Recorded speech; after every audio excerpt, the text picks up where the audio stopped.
नमस्कार किसान भाइयों, हमारे इस चैनल किसान क्लिनिक सेंटर में आपका स्वागत है। तो किसान भाइयों, आज अपन बात कर लेते हैं जब गर्मियों के दिनों में गेहूं की फसल कट जाती है, उसके बाद हमारे जो खेत खाली पड़े रहते हैं उसमें कौन सी फसल आप कर सकते हैं और जिससे आपको अच्छे से अच्छा मुनाफा प्राप्त हो सके।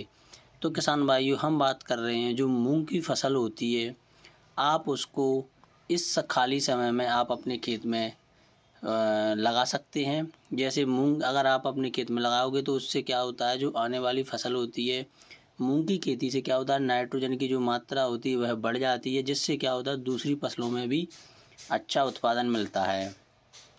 मूंग की फसल के लिए ज़्यादा बारिश वाले क्षेत्र में नुकसानदायक होता है। यहाँ पर कम से कम इस फसल को जहाँ लगाते हैं उस जगह पर 60 से 70 सेंटीमीटर तक की बारिश हो, इन स्थानों पर इसको लगा सकते हैं किसान भाइयों। अगर इससे ज़्यादा बारिश अगर आपके एरिया में होती हो तो वहाँ पर नुकसानदायक है, ये फसल नहीं होती है, क्योंकि मूंग की खेती के लिए ज़्यादा पानी की ज़रूरत नहीं पड़ती। और उसी प्रकार के खेतों में आप इसको डालें जहाँ दोमट मिट्टी या मटियार भूमि और जल एकदम से जल निकासित खेत हों, जिसकी जो मिट्टी होती है उसका पीएच मान भी 7 से 8 होना चाहिए किसान भाइयों। मूंग की खेती के लिए खेत की जो पहली जुताई है वो हैरो या मिट्टी पलटने वाले रोटावेटर से करनी चाहिए। इसके बाद 2 से 3 जुताई कल्टीवेटर से करके खेत को अच्छी तरह से भुरभुरा बना लेना चाहिए। और जो आखिरी जुताई होती है उसको लेवलर यानी बिल्कुल लेवल कर देना चाहिए। इससे क्या होता है, खेत में लंबे समय तक नमी बनी रहती है। तो किसान भाइयों, जो खेतों में दीमक लगती हो उसमें आपको एक चीज़ डालना होगी, जो क्यूनाल फास होता है उसको 1 से 5% चूर्ण प्रति 25 किलोग्राम प्रति हेक्टेयर के हिसाब से आप अपने खेत में जुताई करने से पहले छिड़क दें। उसके बाद जुताई करें, उससे क्या होता है आपके खेत में दीमक नहीं लगेगी। जो मूंग की फसल होती है उसमें कौन कौन सी आप वैरायटियां लगा सकते हैं।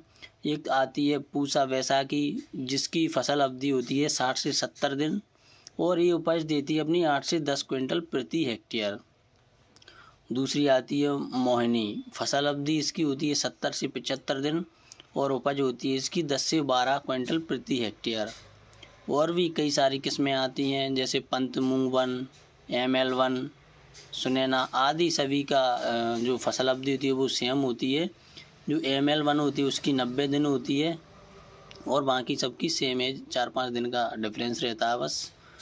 तो किसान भाइयों, आप जब आप बीज डालें खेत में तो उसके लिए आप कम से कम जो थायरम होता है उस फफूंदनाशक से अपने बीज को उपचारित करें। इससे क्या होता है, फसल में कई प्रकार की जो बीमारियां होती हैं वो नहीं लगेंगी। तो किसान भाई, आप अपने खेत में मूंग की फसल कर सकते हैं, जिससे आपको अच्छे से अच्छा उत्पादन प्राप्त होगा। धन्यवाद। अगर आपको जानकारी अच्छी लगी हो तो हमारे इस चैनल को सब्सक्राइब ज़रूर करें।